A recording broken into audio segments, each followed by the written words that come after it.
Bienvenido a Casa sobre la Roca, Iglesia Cristiana Integral. Estamos en el año de Clave de Re, un año para regresar, sin retroceder. Conéctate, crece, sirve. 2019, Clave de Re. El título de la predicación de hoy es A Prueba de Fuego. Yo creo que si hay un tema que no nos gusta, es que nos hablen de las pruebas, ¿cierto? Porque ninguno de nosotros queremos ser probados.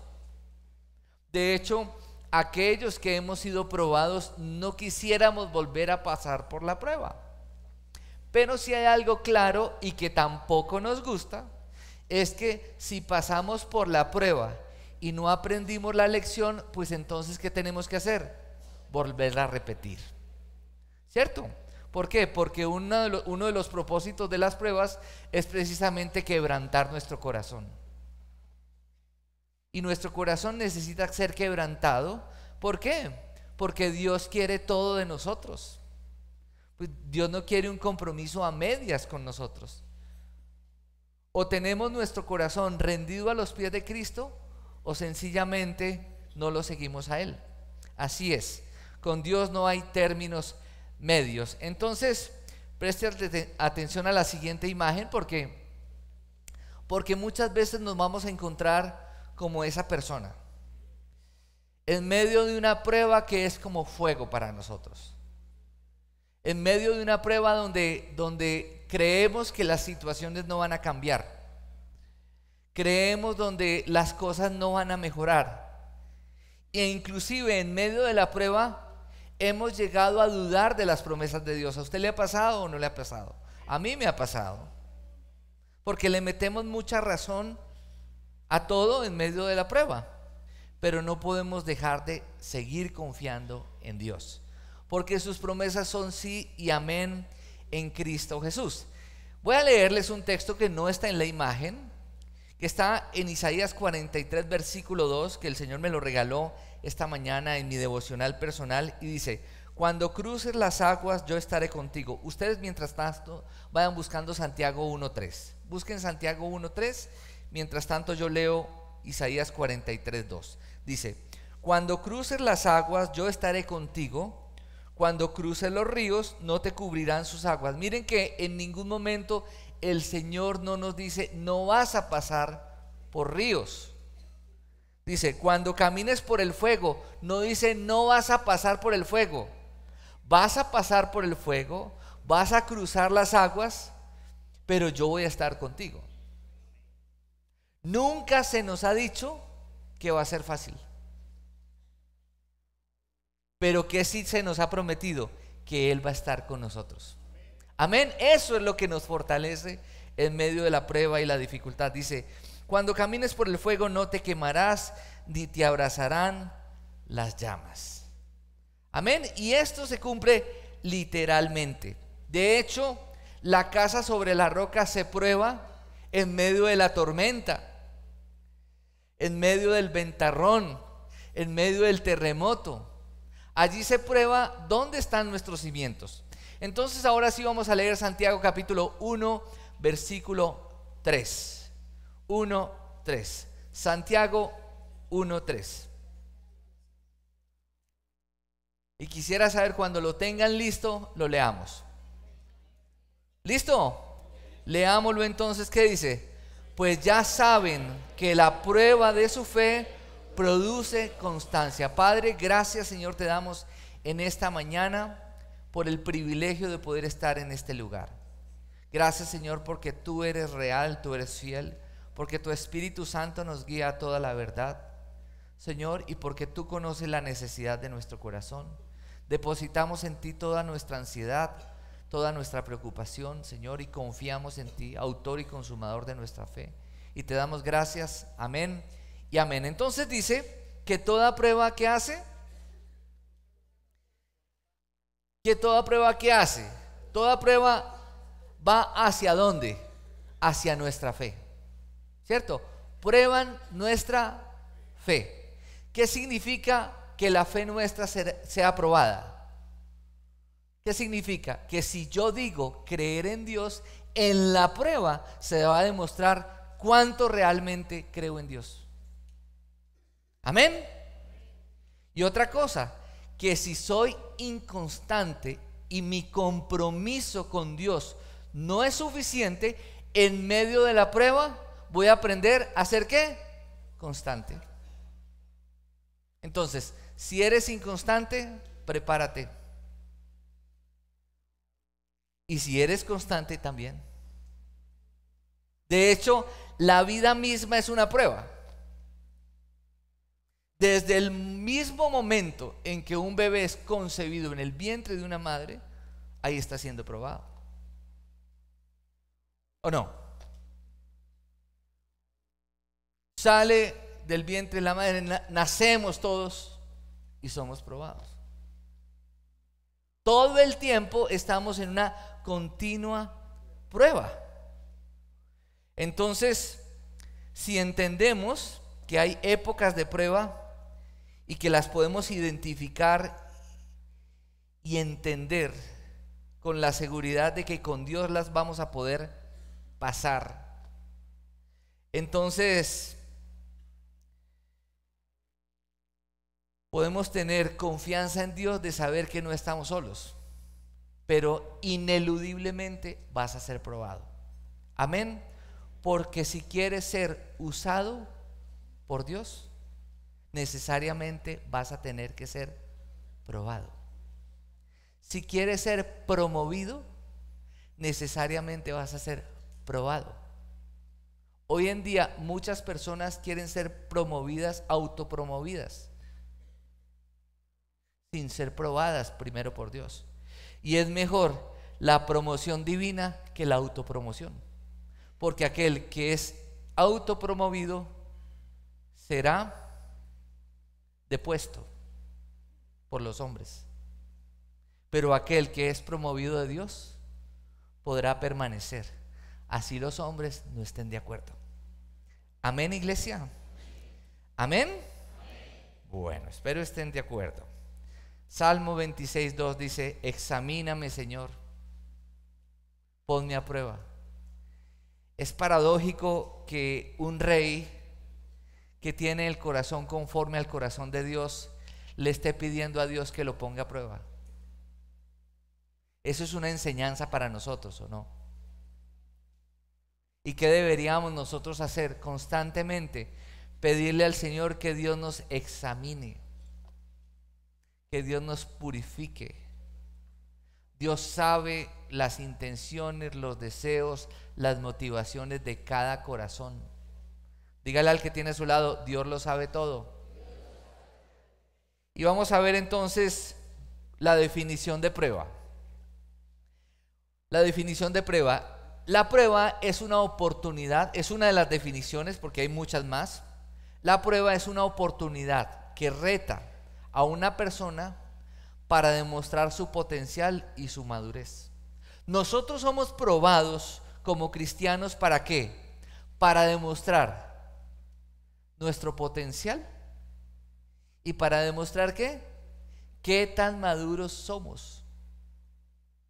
De hecho, cuando somos probados, lo primero que Dios prueba en nosotros es nuestro orgullo. Amén. Dígale al que tiene a su lado: cuando eres probado, lo primero que es probado es tu orgullo. Nuestro carácter es lo primero que es probado, ¿cierto? Porque ahí es donde apunta el Señor. Entonces, deberíamos asumir cada prueba como cuando somos retados a hacer algo. Por ejemplo, nosotros somos muy dados a que usted no es capaz de hacer algo y nosotros, que no soy capaz. Y lo hacemos con ímpetu, ¿cierto? Pero en medio de las pruebas no nos pasa igual. Y deberíamos asumirlo de esa manera. Si somos probados, entonces: Señor, tú me estás probando. Señor, voy a demostrarte a ti de qué estoy hecho. Voy a demostrarte a ti que sigo confiando en ti a pesar de las circunstancias. No importa lo que ocurre, no importa si la prueba me lleva a dudar en mi fe, yo sigo confiando en las promesas que tú me has dado, porque tú eres fiel y porque tú no cambias.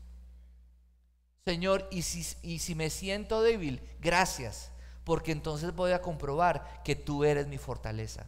Amén. Muy bien. Entonces, las pruebas revelan 3 verdades. ¿Cuáles son las 3 verdades que revelan las pruebas?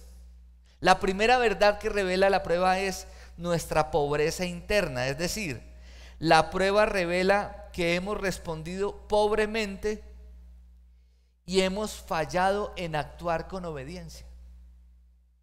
Cuando seguimos siendo necios, a pesar de lo que Dios nos dice, entonces, ¿eso qué evidencia en medio de la prueba?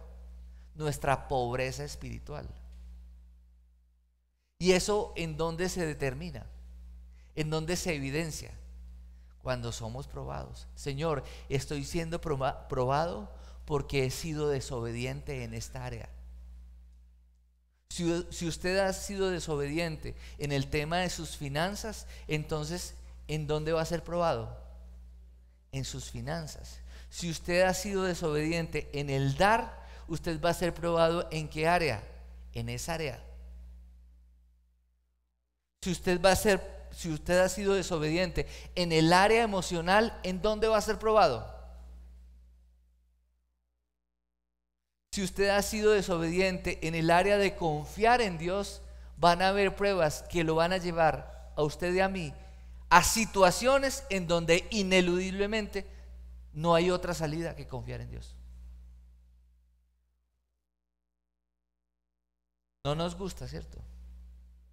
Pero es necesario y no hay otra manera. Segundo, estancamiento interno. En la prueba se evidencia que nos hemos estancado en nuestro crecimiento. La prueba revela cuando hemos dejado nuestro primer amor, cuando hemos entrado en un estado de comodidad donde nos acostumbramos a lo mismo, estamos cómodos allí. Vivimos situaciones que inclusive situaciones que desagradan a Dios y nosotros decimos, yo lo puedo manejar, porque no queremos incomodarnos, porque no estamos dispuestos a caminar una milla más, porque nosotros somos muy olímpicos de decir, sí Señor, aquí estoy bien, me siento, me rasco la barriga, tranquilo, veo que las cosas pasen, pero esa no es la fe que Dios quiere desarrollar en nosotros.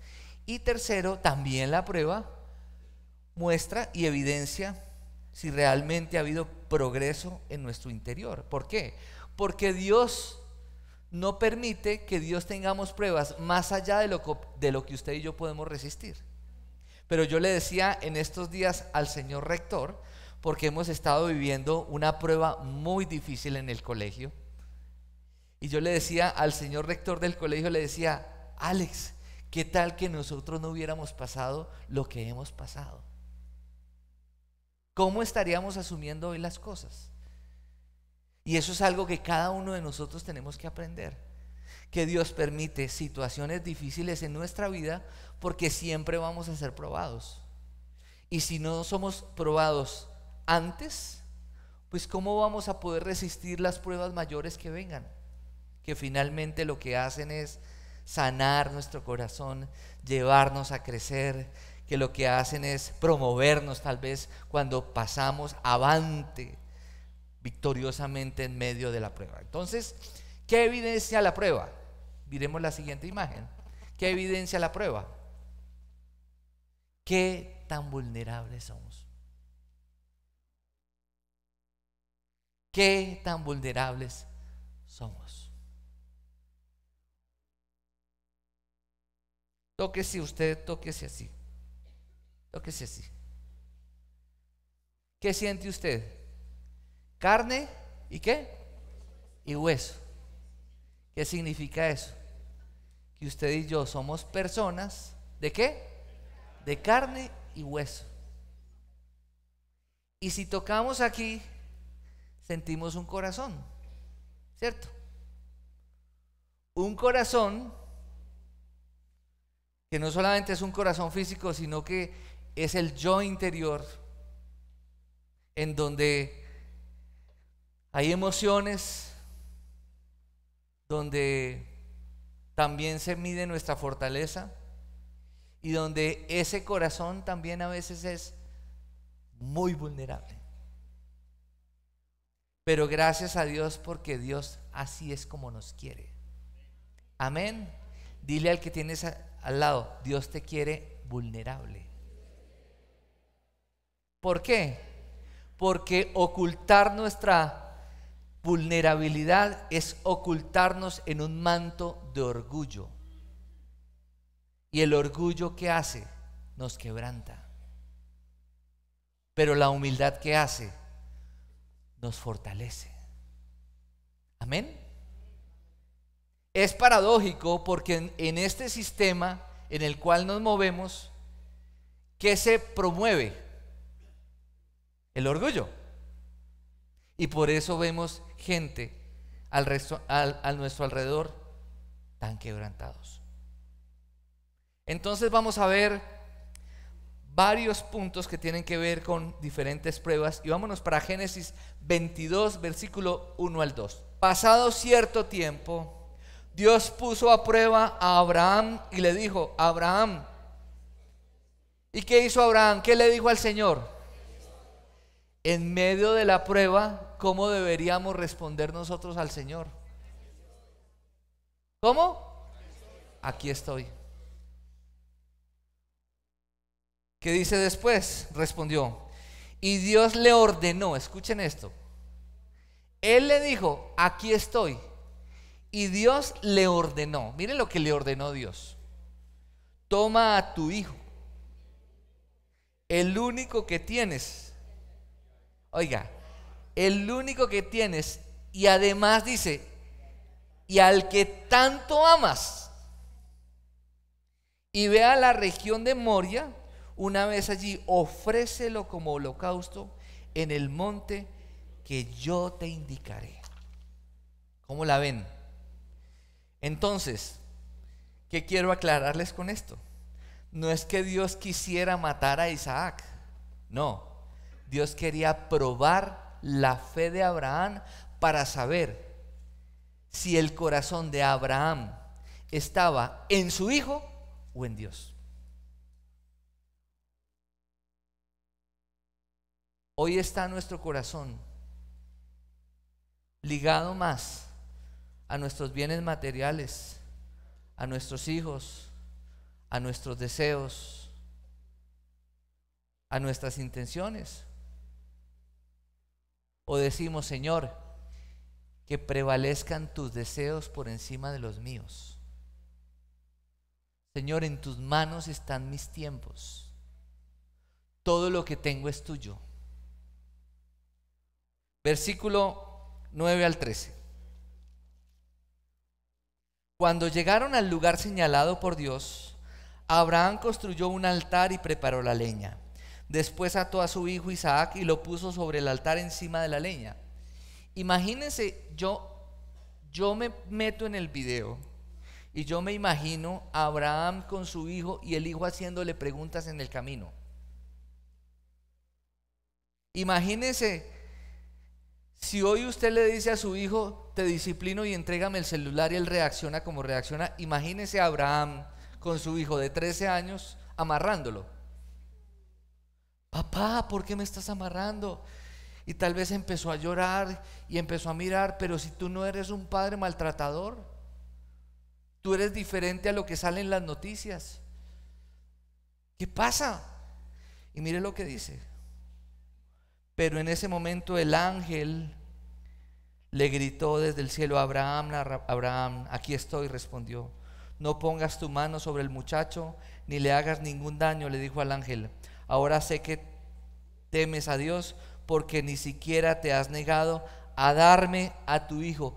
¿Cómo probó Dios a Abraham en el hecho de saber que Abraham temía a Dios? ¿Cómo lo probó? En aquello que más amaba. Amén.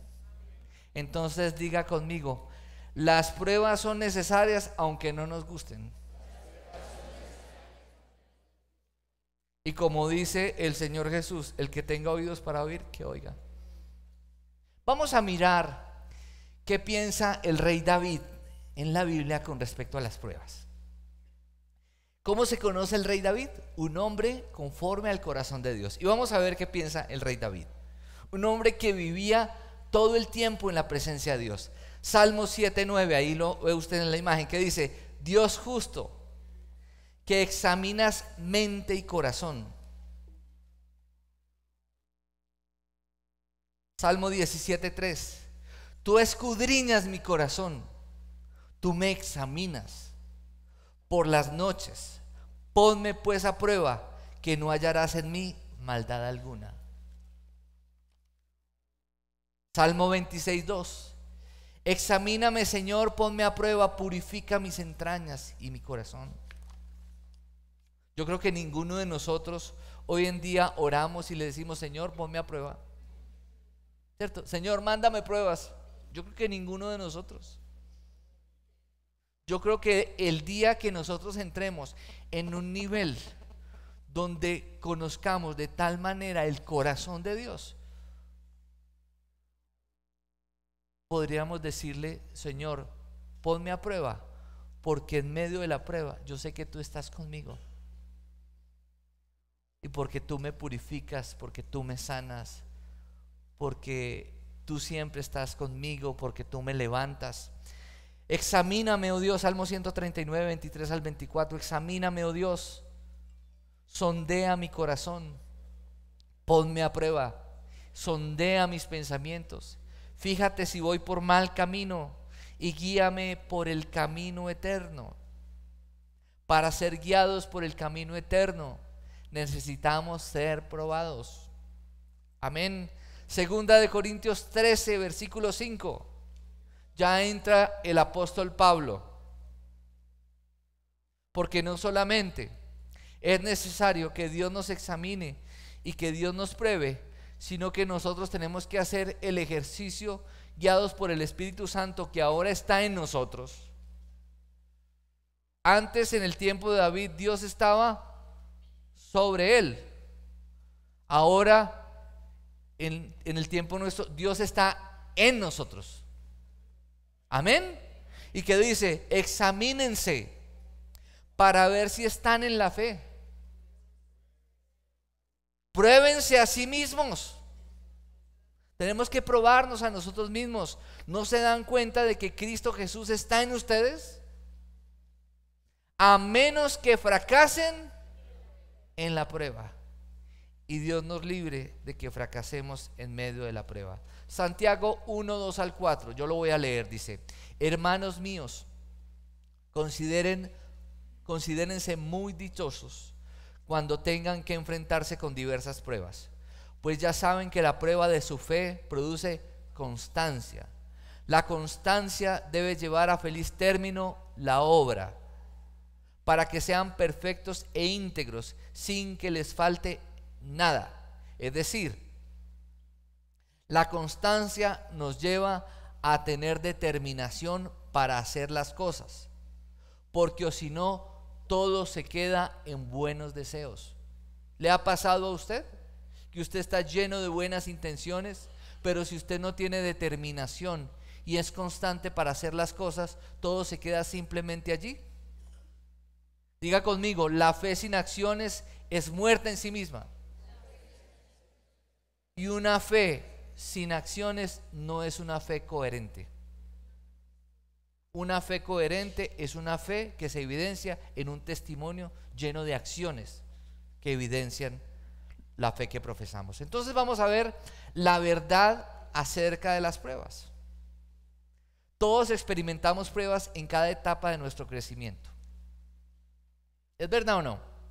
Pensemos en nuestro crecimiento físico.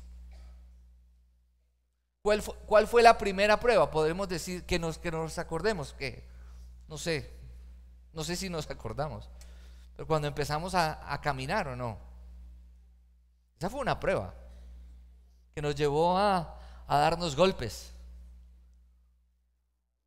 Después de caminar, ¿quién no ha tenido su hijo caminando y que en medio de sus pasitos pasó caminando y usted tiene un comedor con una punta de vidrio y se dio en la cabeza? ¿Quién de ustedes a su hijo no se le reventó la boca? Yo creo que pruebas en toda la vida, y ni hablar de las nuestras.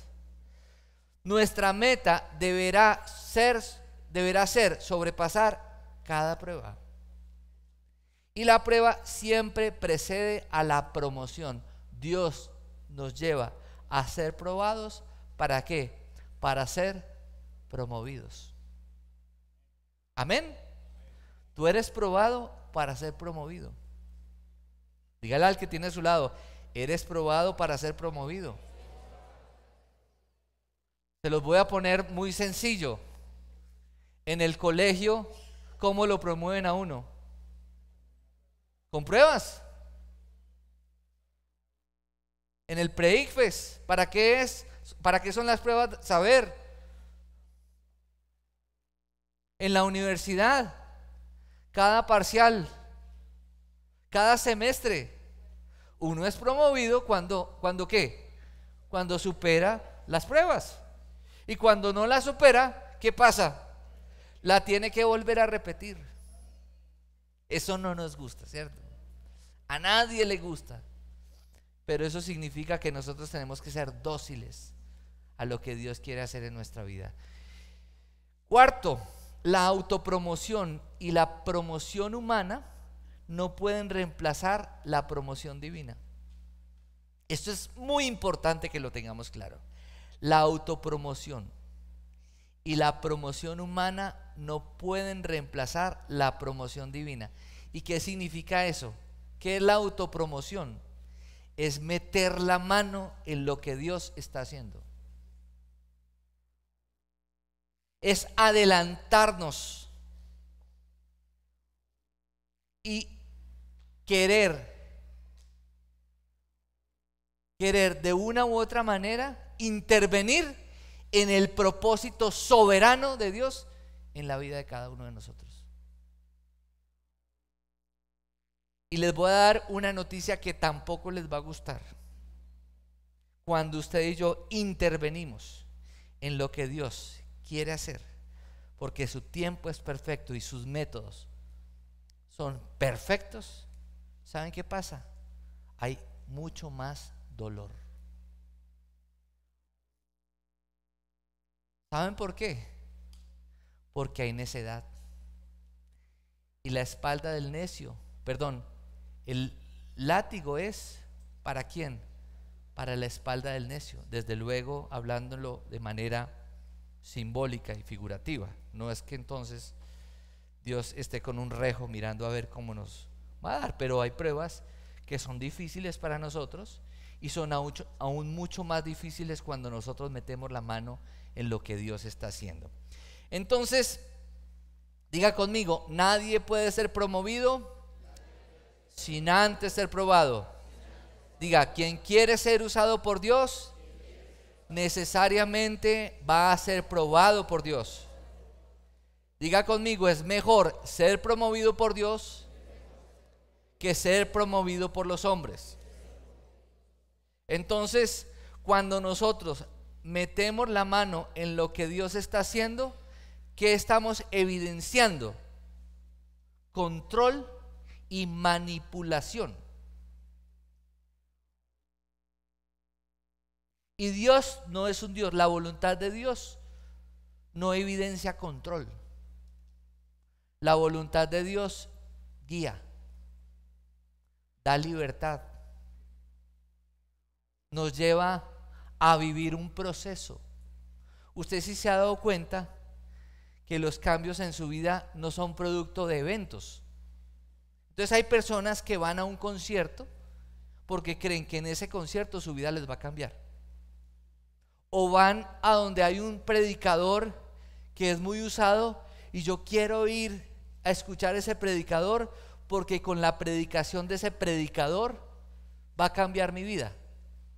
Resulta que el concierto, si usted está dispuesto, puede pasar algo en su corazón. y que si usted va con una disposición, tal vez el mensaje de ese predicador o de cualquier otro predicador va a tocar su corazón para que empiece algo en su vida. Pero todo cambio viene como producto de vivir un proceso juicioso en la voluntad de Dios. Amén, iglesia. Entonces dígale al que tiene a su lado: no meta la mano en lo que Dios está haciendo. El que tenga oídos para oír, que oiga. Así como un producto nunca es usado sin antes ser probado, así es con nosotros. Vamos a ser probados para poder ser usados por Dios. Si usted mira videos de fábricas de carros, para que un carro salga al mercado, primero cada una de sus partes es probada. Queremos ser usados, necesariamente vamos a ser probados. Y vamos a ver pruebas que demuestran de qué estás hecho y qué tan maduro eres. Entonces vamos a ver la primera, la prueba de las cosas pequeñas. Nosotros creemos que solamente el obrar de Dios está en las cosas grandes, sobrenaturales, magníficas y asombrosas. Pero ¿saben una cosa? Dios nos prueba en las cosas pequeñas. Entonces, cuando me vean para algo grande, voy a estar preparado. Pero resulta que Dios ya te ha estado probando en cosas muy pequeñas. ¿Cómo son tus actitudes con la gente? ¿Cómo son tus reacciones frente a la autoridad que Dios puso al lado? Y estás esperando la oportunidad de lo grandioso y no te das cuenta que en la multiforme gracia de Dios, desde hace mucho tiempo ya Dios te está probando. ¿En qué? En las cosas pequeñas. Efesios 5:16, aprovechando al máximo cada momento oportuno. Diga conmigo, cada momento es oportuno. Porque cada momento Dios nos está probando. Nosotros a veces pensamos que Dios nos prueba en la escasez. Señor, tú me estás probando en medio de la escasez. Sé tú mi proveedor. Pero resulta que tal vez estás viviendo la escasez porque ya fuiste probado anteriormente cuando estabas en la abundancia, y por eso estás viviendo la escasez, porque no fuiste fiel en medio de tu abundancia. Y creemos que la prueba solamente es en la escasez. No, y en la abundancia, aunque estás en un estado muy bien, donde crees que nada te falta, ahí Dios también te está probando. Lucas 16:10 dice: el que es honrado en lo poco, el que es honrado en lo poco, también lo será en lo mucho. Miren, les voy a dar una clave. Si usted quiere saber si una persona es apta para una tarea que usted le va a encomendar, póngalo a hacer cosas pequeñas y no le diga qué tarea le va a poner usted más adelante. Porque en las cosas pequeñas y en la fidelidad de esa persona, en esos encargos pequeños, tú te darás cuenta si la persona es apta para el encargo mayor que le vas a entregar. Y si en lo pequeño que tú le asignes no es fiel, no se te ocurra ponerlo en un encargo mayor. ¿Por qué? Porque te vas a ser defraudado. Y Dios te está avisando. El que es honrado en lo poco, también lo será en lo mucho. Si te roba 100 pesos, el día que se le asignen 10 millones te los va a robar también. Porque el que es fiel en lo poco, será fiel ¿en qué? En lo mucho. Y el que no es íntegro en lo poco, tampoco lo será en lo mucho. Le entregaste un encargo y no fue íntegro a la hora de ese encargo que le diste. No le des un encargo mayor, porque no va a ser íntegro en el encargo mayor. Segundo, la prueba de la motivación. Dios va a permitir que nosotros vivamos pruebas para Dios saber qué es lo que nos motiva a hacer las cosas. Muchas veces la motivación para hacer las cosas puede ser una posición, un lugar, un nombre, un reconocimiento. Y Dios nos prueba para hacer las cosas. Y vamos a mirar Mateo 6, 5 al 6 y vamos a proyectarlo en las pantallas. Mateo 6, versículos 5 al 6. Dios probó el corazón de Job. No lo vamos a leer. Vamos a mirar Mateo 5 al 6. Antes de leerlo, quiero decirles que Dios probó el corazón de Job siendo un hombre íntegro. Y no dejó de serlo. Y el mismo Satanás llega ante Dios y le dice, porque Dios dice, mire que no hay otro como él. Y Satanás dice, claro, es que tú lo tienes rodeado. Quítale todo lo que tiene a ver si sigue siendo íntegro. Y a pesar de eso, Job siguió siendo íntegro. Mateo 6, versículos 5 al 6, ¿qué dice? Cuando oren, no sean como los hipócritas, porque a ellos les encanta orar de pie en las sinagogas y en las esquinas de las plazas, para que la gente los vea. Les aseguro que ya han obtenido su recompensa. Versículo siguiente. Pero tú, cuando te pongas a orar, entra en tu cuarto, cierra la puerta y ora a tu Padre que está en lo secreto. Así tu Padre que ve lo que se hace en secreto te recompensará. Dios te va a recompensar por la motivación con que hagas las cosas. ¿En dónde? En el secreto. Creemos que vamos a ser recompensados por lo que le demostremos a los demás. Vamos a ser recompensados por lo que tú y yo somos cuando nadie nos está mirando. ¿Y cuál es la intención de nuestro corazón? Esa es la prueba mayor. Amén. Tercero, la prueba de la mayordomía. Y vamos a Lucas capítulo 12, 16 al 21.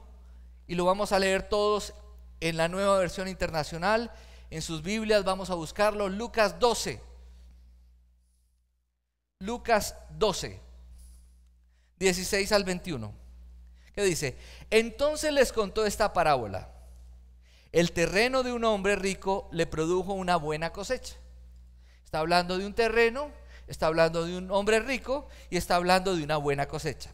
Así que se puso a pensar, ¿qué voy a hacer? No tengo dónde almacenar mi cosecha.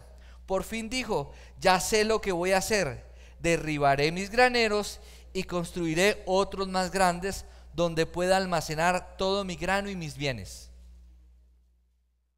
Y le diré, alma mía, ya tienes bastantes cosas buenas guardadas para muchos años. Descansa, come, bebe y goza de la vida.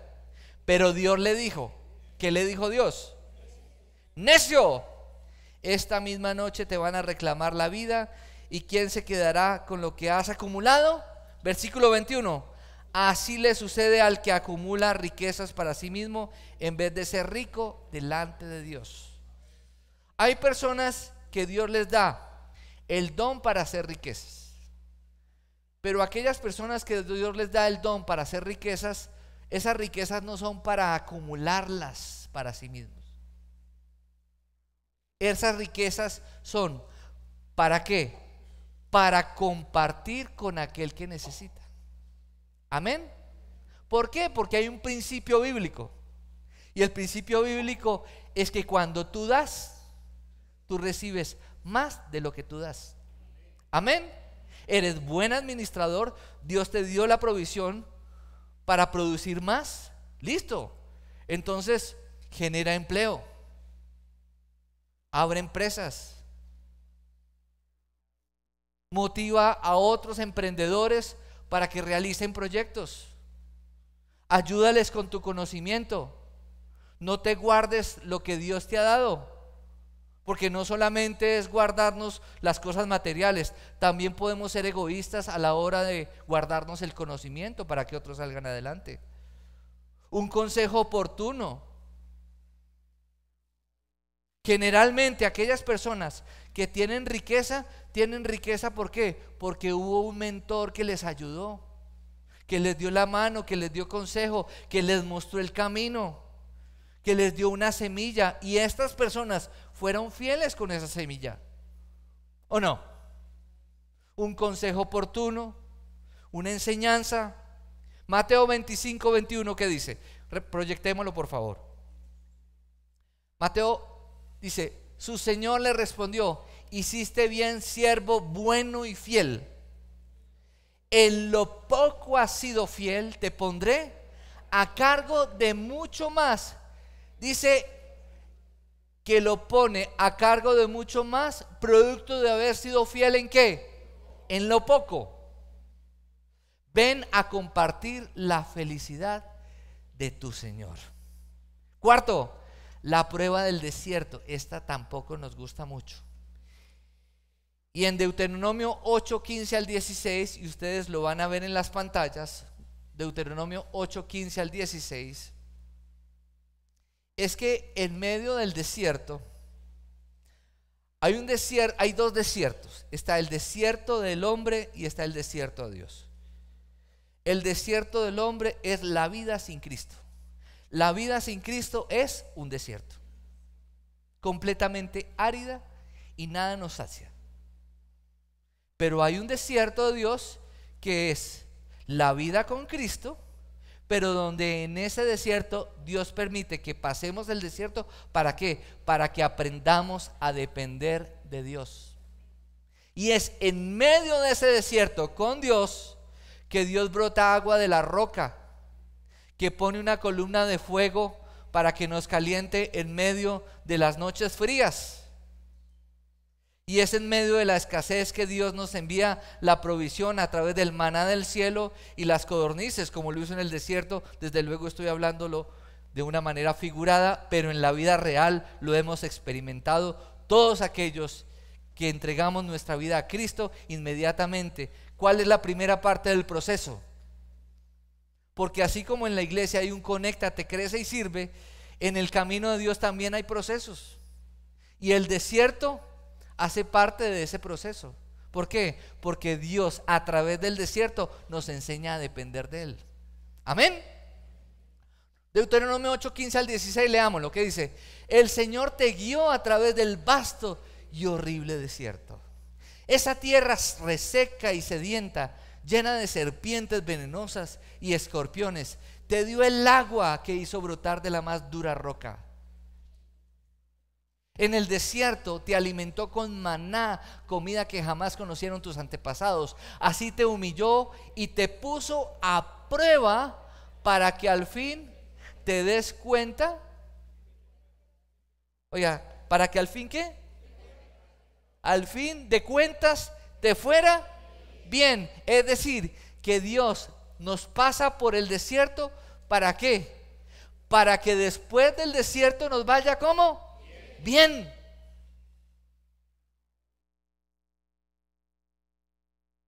No nos gusta esa lección, ¿cierto? Pero sí nos gusta que nos vaya bien. ¿Queremos que nos vaya bien? Sí. Aprendamos la lección en el desierto. La prueba de la credibilidad. Primera de Samuel 16, 7. Miremos el ejemplo. Primera de Samuel 16, 7. ¿Qué es la prueba de la credibilidad?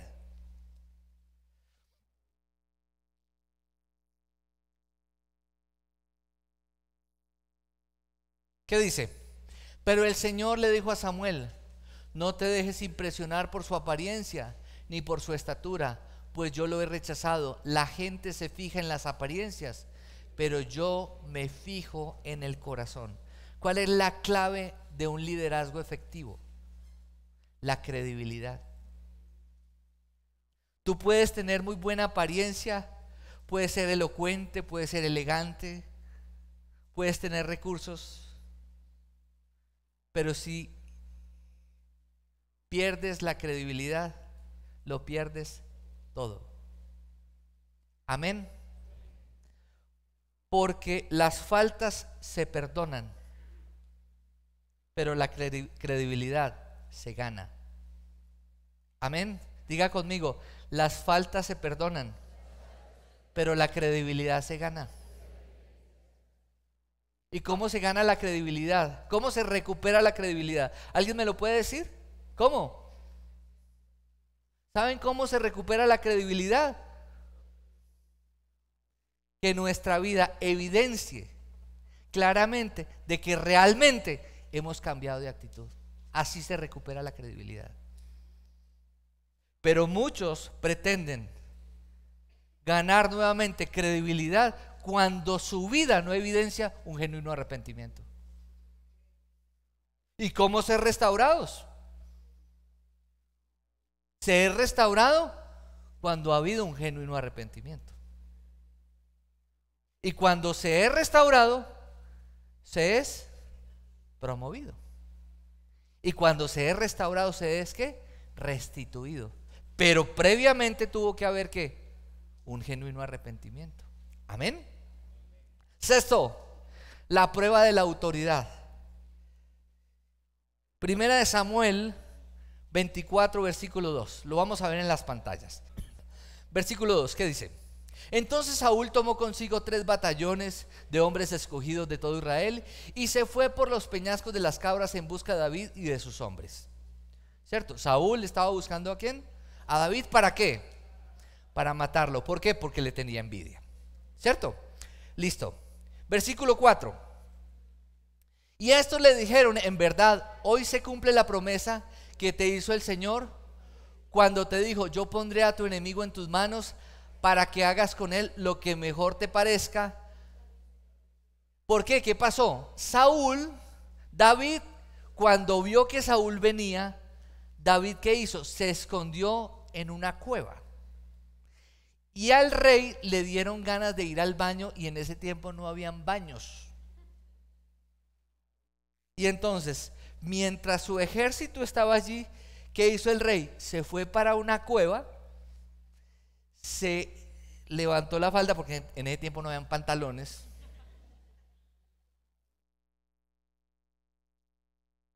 hizo sus necesidades y no se dio cuenta que en la cueva, ¿sabe quién estaba? Su enemigo.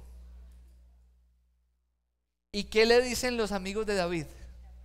Aproveche, ahí lo tiene, mátelo, acabe con él y de una vez usted queda de rey. Pero mire lo que dice el versículo siguiente,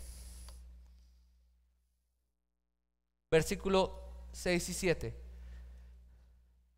Dice que le cortó, con cuidado le cortó parte de su manto. Pero ¿qué les dije? Y les dijo a sus hombres: que el Señor me libre de hacerle al rey lo que ustedes sugieren. No puedo alzar la mano contra él, porque es el ungido de Dios. ¿Saben de quién viene la frase el fin justifica los medios?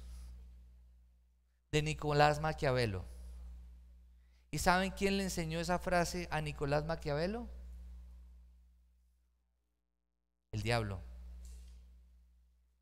Porque nunca un fin aprobará tus medios si va en contra de los principios de Dios. Así tú tengas razones que justifiquen tu conducta, si eso va en contra de la palabra de Dios, nunca será aprobado por Él. Amén. Tal vez van a haber circunstancias en donde Dios va a utilizar personas a tu lado y vas a tener que pasar por situaciones injustas, inclusive con aquellos que son autoridad sobre ti. ¿Pero por qué? Porque Dios está probando tu corazón. Y Dios está permitiendo la prueba de la autoridad, porque tal vez Dios te va a asignar autoridad, pero tú tienes que aprender a ser fiel con la autoridad que Dios te puso. Amén, porque no hay otra manera. Oremos. Padre, gracias, Señor, te damos por esta mañana. Gracias por el privilegio de nosotros poder estar reunidos para escuchar tu palabra. Gracias, Dios, porque tal vez hemos sido probados en medio de todas estas pruebas que hoy nos has recordado. Y gracias porque tú eres fiel. Y porque es verdad que para ser promovidos tenemos que ser probados. Perdónanos por todas las veces en que hemos metido la mano en lo que tú estás haciendo. Perdónanos porque cuando no hemos sido fieles en medio del proceso que tú tienes con nosotros, hemos alargado el cumplimiento de la promesa y hemos endurecido el corazón, y esto nos ha llevado a que haya un dolor mucho más profundo en medio del aprendizaje, Señor. Te damos gracias por las pruebas. Y aquí estamos, Señor. Aquí está nuestro corazón. Bendice a Casa sobre la Roca Armenia. Gracias porque esta iglesia ha sido probada por ti, Señor. Y gracias a eso, tú has evidenciado que la casa ha permanecido porque está edificada sobre la roca. Gracias porque esta no es obra de hombres, es tu obra, y nosotros somos obedientes a ti, Señor. Bendito y alabado seas. Gracias por cada persona de esta iglesia que ha sido probada en diferentes áreas de la vida, porque es tu amor el que nos enseña que en medio de la prueba tú eres el soberano, el Señor, el Rey de las circunstancias. Porque cuando nos ha faltado provisión, tú has sido fiel y no nos has faltado con nada, y podemos decir: tú eres mi proveedor. Porque aún en medio de la enfermedad, cuando el diagnóstico es complicado y es imposible para nosotros, tú nos muestras que tú eres nuestro sanador, porque tú eres finalmente quien tienes la última palabra, Dios. Y en el resto de las cosas, aún en las cosas pequeñas, sabemos que Dios llegó a tu corazón con una palabra especial. Repite en voz alta después de mí esta sencilla oración. Amado Jesús, te doy gracias. Reconozco que soy pecador, pero también reconozco que tú, Jesús, eres Dios, que te hiciste hombre, moriste y resucitaste. Te abro la puerta de mi corazón. Haz de mí la persona que tú quieres que yo sea. Te recibo ahora mismo como mi Señor y mi Salvador. En Cristo Jesús. Amén. Si acabas de hacer esta oración, la palabra de Dios dice que naciste de nuevo, que eres una nueva persona. Te invitamos a dar el siguiente paso en tu proceso. Somos una iglesia de amor y queremos acompañarte y ayudarte en esta nueva vida. Ingresa a www.casarroca.org. Conéctate, crece, sirve. Seguimos en contacto.